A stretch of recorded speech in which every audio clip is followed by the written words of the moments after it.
چیه توشونه؟ مغز بادونه؟ خوابی هم بگی بپر اونو بگیری دیگه نه بگیری غذا میگیری داش وجی مسافر انگلیس راهی داری خودتو معرفی کن بگو مؤسسه ما اومدی فراری هم مؤسسه ما خمینی اومدم از دوم راضی بودی؟ ها؟ راضی بودی؟ بله راضی بودم. برای ترک اعتیاد اومده بودم. واقعا دستتون درد نکنه. سلامت باشی. از روستای دم به دم نه تو کسچه دوم به دم واقعا دستتون درد نکنه. سمزدایی کردید اول منو. نوشابه دادن؟ دمت گرم. نوشابه هم دادن. پرتقالدان دوست زدن. پیدا کردم. یه دوست پیدا کردم اسم کلیم.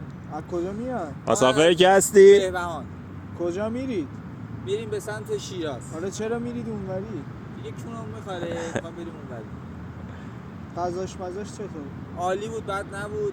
ولی هر چی بابا. برام میآوردن خودشون می‌خوردن، ازشون درد نکنه. مثلا ما نمی‌دیدیم. بودن تا حالا کسی براتون چیزی نیاورده. چند دومین بار میری؟ من بار اولم. ولی توصیه میکنم به معتادان عزیز دوربینتونه. بله ایشون. شما روی دوربینه. آقا چت نیستم. الکی گوشیشی دارم یه دقیقه جمع بجم. باره بابا برو بزن. چه فیلم نگیرید. این موجود گندگوز قبول نمیکنه چه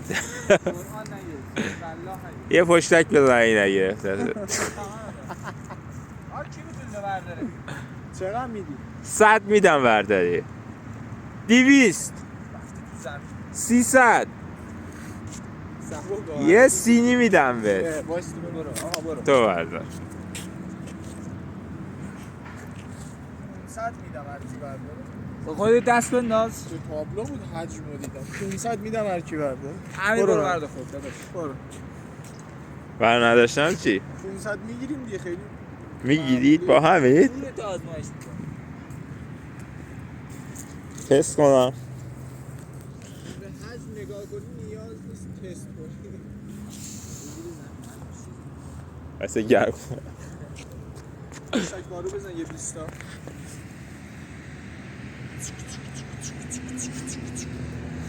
برو بردار. اینجا تهرانه، یعنی شهری که عکسش می‌بینی واسه تحریکی تحریکی و آشغال بودی. میفهمی تو آدمی نیستی و آشغال بودی.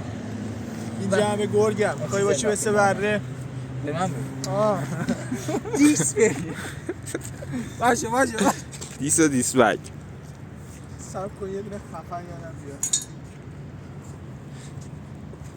صبر کن اول تو برو. نه برو. همین افتاده به تو دیگه برو بابا. اینجا تهرانه، یعنی شهری که هر چی توش می‌بینی واسه تحریکه. بیا. تحریکی رو با آشغال دونی. میفهمی تو آدمی سی آشغال بودی. بعد دیدار تو خواب بیدار چه گیتار جاشتی دیگه. بیا. دختر خاله. دختر خاله 6 ساله معجبه دکتر بازی کشف یک سالگی.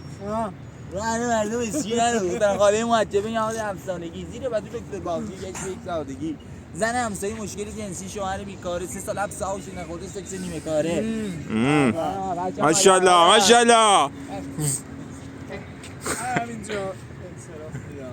میدونم من قوی تر بوده و هست. دیسپکشو نمیدی؟ نه انشالله سال بعد میخوام شما خاکسترش کنم.